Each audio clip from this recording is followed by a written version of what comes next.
Go. Sidang akan segera dimulai. Majelis hakim akan memasuki ruang sidang. Hadirin dipersilakan untuk berdiri. Hadirin dipersilakan duduk kembali. Sidang Pengadilan Negeri Kota Samarinda yang memeriksa dan mengadili tindak pidana pada tingkat pertama dengan nomor register nomor 123/PID-B/2024/PN Samarinda atas nama terdakwa Soeharto Trisnadi dinyatakan dibuka dan terbuka untuk umum. Baik, saudara terdakwa, apakah Anda dalam keadaan sehat dan siap mengikuti persidangan pada hari ini? Sehat dan siap, yang mulia. Sesuai berita acara persidangan yang lalu, maka agenda sidang pada hari ini adalah pembacaan putusan oleh majelis hakim. Jadi pada terdakwa, penuntut umum, dan penasihat hukum, dan juga kepada pengunjung sidang harap mendengarkan dengan seksama. Saudara terdakwa silakan untuk berdiri selama membacakan putusan.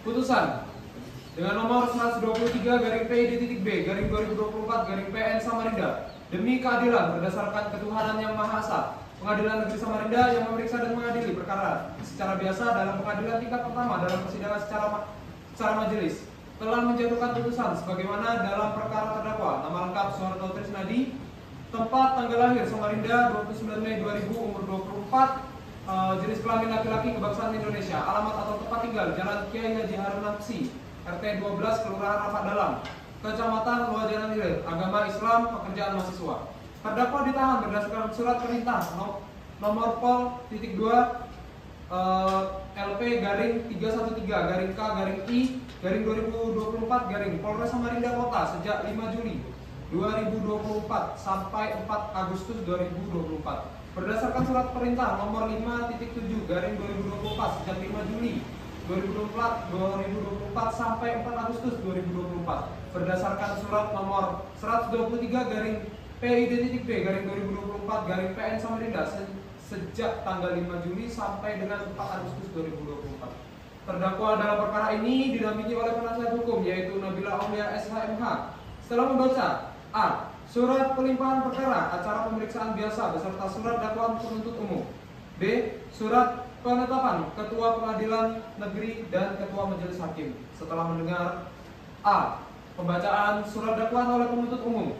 B. Pembacaan surat tuntutan pidana penuntut umum yang pada pokoknya setelah mendengar tuntutan pidana penuntut umum tanggal 1 September sampai tanggal 20 September 2024, register perkara 123/PID-B/2024/PN Samarinda yang pada pokoknya menuntut supaya majelis hakim yang memeriksa dan mengadili perkara ini memutuskan: 1. Menyatakan bahwa Soeharto Trisnadi terbukti secara sah dan meyakinkan bersalah melakukan tindak pidana pembunuhan dan pencurian sebagaimana dimaksud dalam pasal 339 dan pasal 365 ayat 3 KUH pidana. 2. Menjatuhkan pidana terhadap terdakwa Soeharto Trisnadi dengan pidana penjara selama 12 tahun penjara dengan perintah agar terdakwa ditahan. 3. Menetapkan agar terdakwa membayar biaya perkara sebesar Rp75.000. Setelah mendengar pembelaan penasihat hukum yang disampaikan secara lisan di muka persidangan yang pada pokoknya menyatakan bahwa beberapa unsur pidana dalam surat tuntutan tidak terpenuhi. Setelah mendengar pembelaan terdakwa yang disampaikan dikemukakan di muka pengadilan secara lisan dan pokoknya menyesali perbuatan dan memohon keringanan hukuman,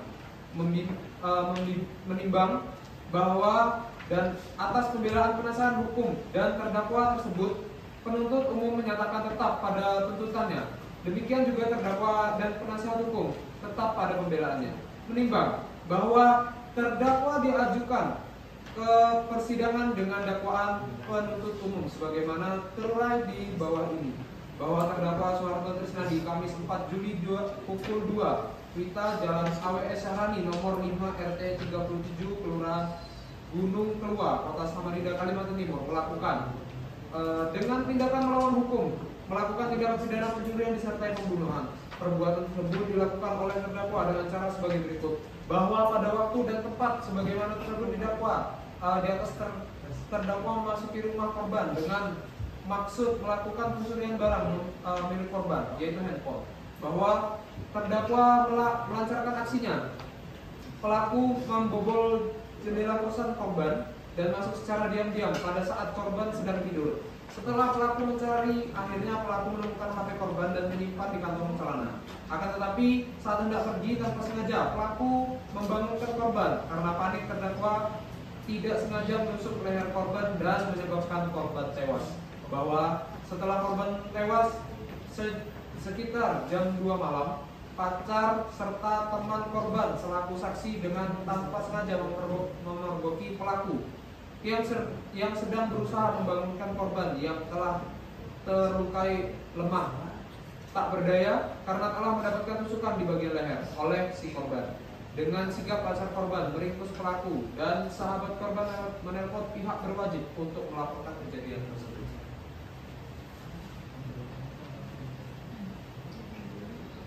Dengan ini perbuatan terdakwa sebagaimana diancam pidana dalam pasal 339 dan pasal 365 ayat 3 Kitab Undang-Undang Hukum Pidana menimbang bahwa atas dakwaan penuntut umum tersebut terdakwa telah mengerti dan mengajukan eksepsi sebagai berikut: bahwa surat dakwaan jaksa penuntut umum adalah obscur libel, tidak jelas dan kabur, dan oleh karenanya tidak memenuhi syarat material surat dakwaan sebagaimana dimaksudkan dalam pasal 143 ayat 2 huruf B KUHP. Alasannya sebagaimana diuraikan sebagai berikut. Pasal 143 ayat 2 huruf B KUHP menetapkan syarat tentang isi surat dakwaan adalah harus berupa uraian secara cermat, jelas, dan lengkap mengenai tindak pidana yang didakwakan dengan menyebut waktu dan tempat tindak pidana dilakukan.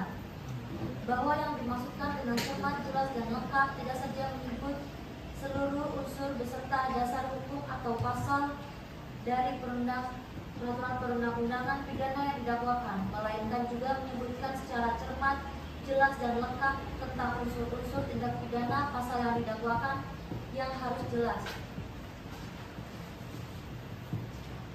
pula kaitannya atau hubungannya dengan peristiwa atau kejadian nyata yang didakwakan. Bahwa dalam surat dakwaan tidaklah jelas atau kabur antara unsur-unsur tindak pidana pasal 339 KUHP yang didakwakan dengan peristiwa yang didakwakan. Dengan kata lain, unsur-unsur pasal yang didakwakan dan dimuat dalam surat dakwaan tidak relevan dengan peristiwa yang didakwakan. 1. Perbuatannya pencurian. 2. Dilakukan oleh satu orang. 3. Dengan cara kekerasan, perbuatan lain atau di luar kekerasan, dan perlakuan tidak menyenangkan. Bahwa berdasarkan unsur-unsur pasal 339 KUHP di atas, dakwaan yang diberikan oleh JPU tidak jelas baik wujudnya maupun kaitannya atau hubungannya dengan peristiwa yang didakwakan oleh JPU, terutama mengenai subjek yang melakukan ialah 1. Apakah kematian disebabkan oleh kekerasan yang dilakukan terdakwa tidak sengaja atau karena unsur kesengajaan. Bahwa dakwaan tidaklah jelas atau kabur antara unsur-unsur tindak pidana pasal 339 KUHP yang didakwakan oleh JPU dengan peristiwa yang didakwakan.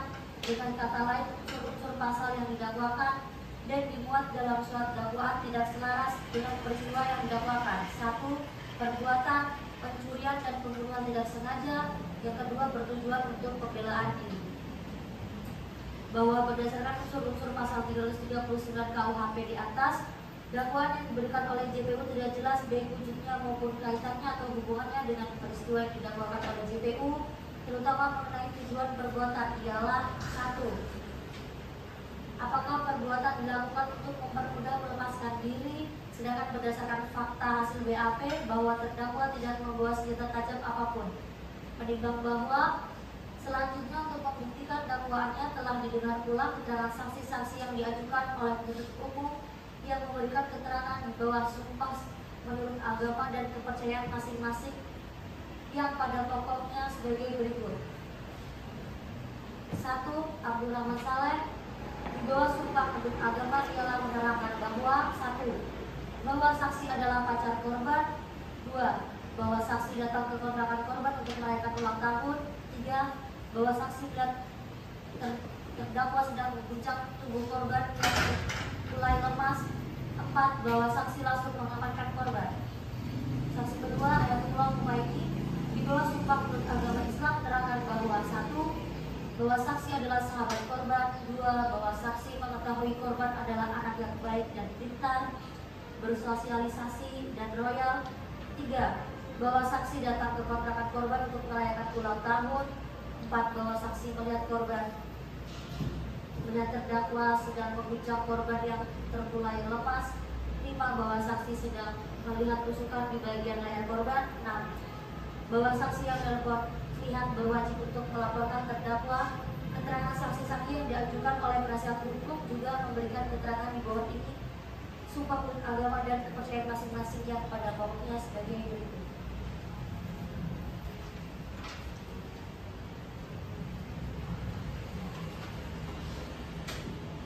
1. Elis Darwanti di bawah Sumpah Menurut Agama Islam menerapkan bahwa 1. Bahwa saksi adalah salah satu teman dekat dari terdakwa. 2. Bahwa terdakwa menceritakan kejahatan korban kepada saksi. 3. Bahwa saksi melihat korban menyebar aib terdakwa di sosial media. 4. Bahwa saksi juga merasakan keputusasaan terdakwa menghadapi tingkah laku korban. 5. Bahwa saksi merasa kasihan kepada terdakwa atas pembulian yang dilakukan korban terus-menerus. 6. Bahwa saksi seringkali menyaksikan korban memotret terdakwa secara diam-diam. Dan terakhir, bahwa saksi juga ingin memberikan teguran juga kepada korban, tetapi korban tidak menghiraukan teguran tersebut. Agus Kurniawan di bawah Sumpah Menurut Agama Islam menerapkan bahwa 1. Bahwa saksi adalah salah satu tetangga terdakwa. 2. Bahwa saksi sering melihat terdakwa sering bersosialisasi dengan baik kepada warga sekitar. 3. Bahwa saksi melihat terdakwa berperilaku dengan sopan. 4. Bahwa saksi tidak melihat ada hal yang mencurigakan dari terdakwa. Dan 5. Bahwa saksi tidak menyangka bahwa terdakwa telah melakukan tindak pidana tersebut. Menimbang. Selanjutnya, majelis hakim akan mempertimbangkan apakah berdasarkan fakta-fakta di persidangan tersebut terdakwa dapat diiakan terbukti telah melakukan tindak pidana sebagai dakwaan penuntut umum. Menimbang bahwa terdakwa telah didakwa oleh penuntut umum dengan dakwaan kumulatif melanggar pasal 339 KUHP dan 365 ayat 3.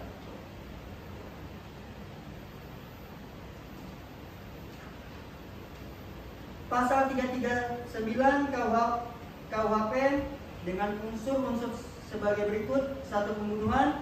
2. Disertai atau didahului oleh sesuatu tindak pidana. 3.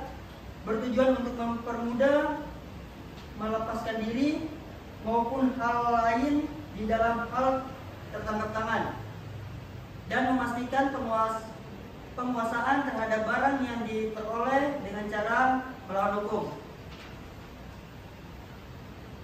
Pembahasannya. Unsur pembunuhan. Yang dimaksud sebagai pembunuhan adalah hilangnya nyawa seorang akibat pembunuhan orang lain. Oleh karena itu, berdasarkan fakta hukum di atas bahwa terdakwa melakukan penusukan terhadap korban yang menyebabkan terdakwa mengalami pendarahan dan meninggal dunia.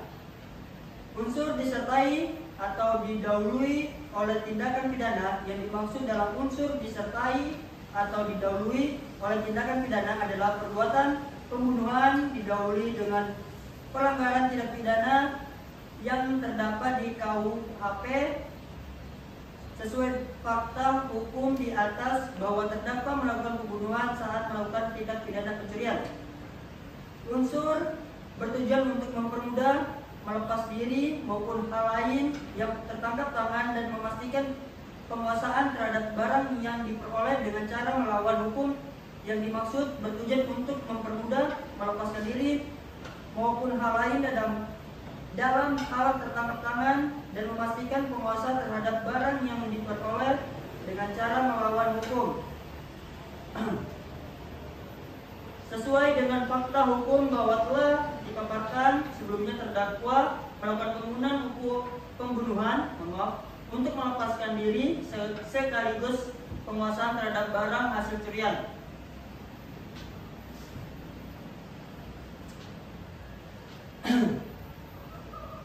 Menimbang bahwa pasal 365 ayat 3 KUH pidana dengan unsur-unsur sebagai berikut. Yang pertama adalah pencurian, yang kedua menyebabkan luka berat atau kematian. Pembahasan. Yang pertama, unsur pencurian yang dimaksud pencurian adalah upaya mengambil suatu barang milik orang lain tanpa izin dan bermaksud untuk memilikinya. Berdasarkan fakta hukum di atas bahwa terdakwa telah mengakui bahwa ia melakukan tindak pidana pencurian, dibuktikan pula dengan adanya barang yang dicuri berupa handphone seperti yang telah disebutkan sebelumnya. Yang kedua, unsur menyebabkan luka berat atau kematian yang dimaksud dalam unsur ini adalah akibat kekerasan maupun ancaman kekerasan yang dilakukan terhadap korban, menyebabkan luka berat maupun kematian berdasarkan fakta hukum yang telah dipaparkan sebelumnya bahwa terdakwa telah melakukan penusukan terhadap korban dan menyebabkan korban mengalami pendarahan yang akhirnya meninggal dunia. Menimbang bahwa dalam unsur disertai dengan salah satu hal sesuatu dengan pasal 365 ayat 3. Yang dimaksud adalah selain unsur-unsur yang dijelaskan di atas ditambah dengan unsur bahwa tindak pidana pasal 365 ayat 3 tentang perbuatan yang mengakibatkan kematian maka diancam dengan pidana penjara 15 tahun. Nah, bahwa poin nomor 1 dan nomor 2 dimaksud ialah bahwa berdasarkan dakwaan waktu pelaksanaan kejahatan adalah setidak-tidaknya adalah pukul 2 WITA. Menimbang berdasarkan fakta di atas, maka unsur disertai dengan salah satu hal sesuai dengan pasal 365 ayat 3 disertai dengan salah satu hal sesuai yang dimaksud. Yang disertai dengan salah satu hal ialah pencurian yang mengakibatkan kematian seseorang, maka unsur 365 ayat 3 telah terpenuhi. Menimbang bahwa unsur-unsur dalam pasal 339 KUH pidana terpenuhi seluruhnya, yakni pada unsur bertujuan untuk mempermudah melepaskan diri maupun hal lain dalam hal tertangkap tangan dan memastikan penguasaan terhadap barang yang diperoleh dengan cara melawan hukum. Maksud bertujuan untuk mempermudah melepas diri maupun hal lain dalam hal tertangkap, bahwa oleh karena itu terbukti bersalah maka ada sanksi pidana yang akan dijatuhkan atas perbuatan yang dilakukan terdakwa. Namun dalam menjatuhkan hukuman, majelis hakim telah mempertimbangkan hal-hal yang memberatkan dan meringankan terdakwa. Hal-hal yang memberatkan yang pertama adalah perbuatan terdakwa menimbulkan kerugian baik secara finansial maupun psikis terhadap korban dan keluarganya. Hal-hal yang meringankan yang pertama adalah terdakwa berlaku kooperatif selama persidangan. Yang kedua, terdakwa mengakui kesalahannya. Yang ketiga, terdakwa bersedia meminta maaf kepada keluarga korban atas perbuatannya. Yang keempat, terdakwa belum pernah melakukan tindak pidana. Memperhatikan ketentuan pasal 365 ayat 3 serta pasal 339 KUH pidana dan segala ketentuan hukum yang berkenaan dengan perkara ini antara lain dan Undang-Undang Nomor 8 Tahun 1981 tentang hukum acara pidana. Mengadili. 1. Menyatakan bahwa terdakwa Soeharto Trisnadi telah terbukti secara sah dan meyakinkan bersalah telah melakukan tindak pidana pencurian yang mengakibatkan kematian sesuai tertera dengan pasal 365 ayat 3 KUH pidana. Kedua, menyatakan terdakwa Soeharto Trisnadi telah terbukti secara sah dan meyakinkan bersalah telah melakukan tindak pidana pencurian. Menyatakan terdakwa Soeharto Trisnadi telah terbukti secara sah dan meyakinkan bersalah telah melakukan tindak pidana pembunuhan yang diikuti atau didahului tindak pidana lainnya sesuai tertera dengan pasal 365 ayat 3 KUH pidana. Sesuai tertera dengan pasal 339 KUH pidana. Ketiga, menghukum terdakwa oleh karena itu dengan pidana 15 tahun penjara dipotong masa tahanan. Keempat, memerintahkan terdakwa untuk tetap ditahan. Kelima, menghukum terdakwa untuk membayar biaya perkara sebesar Rp75.000. Demikian diputuskan dalam rapat majelis hakim pada hari Jumat 25 Oktober 2024 oleh kami, Intan Prayodi SHMH, sebagai hakim ketua majelis, Muhammad Sayuti SHMHum dan Cindy Pauvita Vanessa SHMH masing-masing sebagai hakim anggota. Dibantu oleh Tisna Fatuna SH sebagai panitera pengganti di pengadilan negeri tersebut. Dihadiri oleh Wali Sakina SHMH beserta partner selaku jaksa penuntut umum pada Kejaksaan Negeri Samarinda dan di hadapan terdakwa serta penasehat hukum terdakwa.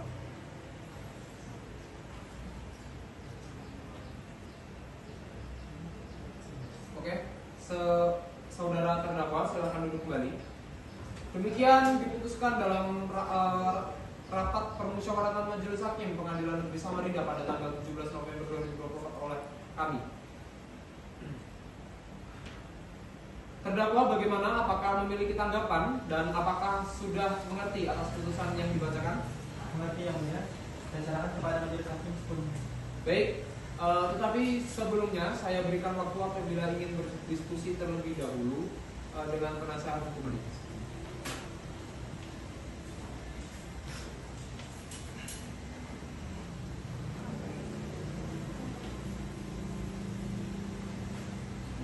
Baik, bagaimana saudara terdakwa? Apakah ada tanggapan? Baik yang mulia, tidak ada. Bagaimana jaksa penuntut umum? Apakah ada tanggapan terkait hasil putusan? Tidak ada yang mulia. Dikarenakan sudah tidak ada tanggapan, maka untuk itu sidang Pengadilan Negeri Kota Samarinda yang memeriksa dan mengadili tindak pidana pada tingkat perkara dengan nomor register nomor 123-PID.B/2024-PN Samarinda atas nama terdakwa Soeharto Trisnadi dinyatakan selesai dan ditutup.